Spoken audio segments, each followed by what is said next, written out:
Your test results just came in, and I would like to go over them with you. Of course. Based on your results, it shows that you tested positive for cancer. Before we make any decisions, I want to explain what the results actually mean so you can fully understand the test, the numbers behind it, and what our next steps should be. This is upsetting, but I want to understand the results so I know what to do to improve my health. Absolutely. So imagine we test 1,000 people, just like you, and the cancer prevalence in the community is about 5%. That means around 50 out of 1,000 people really have cancer, and 950 do not. Now, your test has a sensitivity of 90%, which means it correctly identifies 90% of people who have cancer. And the specificity is 90%, which means it correctly identifies people who do not have cancer. Among the people who have cancer, 45 test positive, true positive, and 5 test negative, false negative.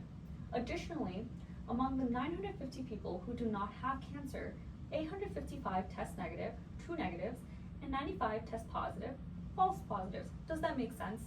So doctor, you're telling me that people can test positive even if they don't have cancer? Yes, that is correct. This is where the idea of positive predictive value comes in play.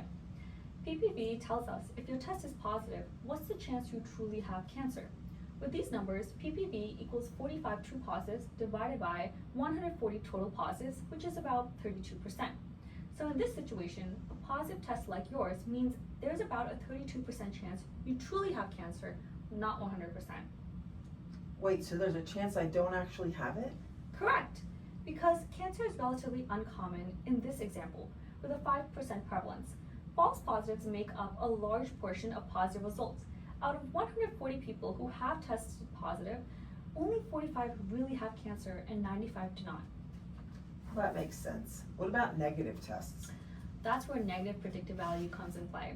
If your test is negative, what are the chances you truly do not have cancer? In this case, NPV equals 855 true negatives divided by 860 total negative tests, which is about 99.4%. So the negative tests in this scenario are extremely reliable. Wow, so negatives are much more trustworthy than positives? In this scenario, that is true, because only 5% of people actually have cancer in this scenario. The test is much better at correctly identifying those who are healthy. Well, thank you for explaining this. What should I do next? How can I take care of my health? You're welcome.